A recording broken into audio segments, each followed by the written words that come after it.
Muthoot finance లో బంగారు నగలు విడిపించడానికి వచ్చిన కస్టమర్ల నుండి డబ్బు తీసుకొని సంస్థకు చెల్లించకుండా సొంత అవసరాలకు వాడుకున్న సిబ్బంది ఇప్పటికీ తేలని లెక్కలు. రోజురోజుకి పుట్టుకొస్తున్న బాధిత ఖాతాదారులు తమ ఖాతాలోని సొమ్ములను విడిపించుకునేందుకు వస్తే మేనేజర్ ఇమ్రాన్ లేదని, సొమ్ములు విడిపించేందుకు కుదరదని అన్నారు. బంగారం ఇవ్వకుండా కాలయాపన చేస్తుండటంతో రీజనల్ మేనేజర్ దృష్టికి తీసుకెళ్లారు కస్టమర్లు.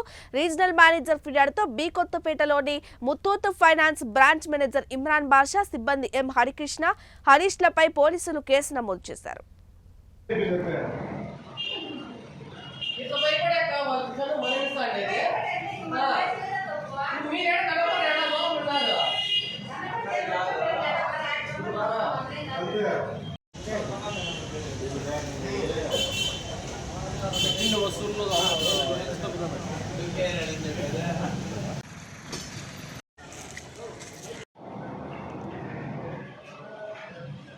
చాలా జరిగింది.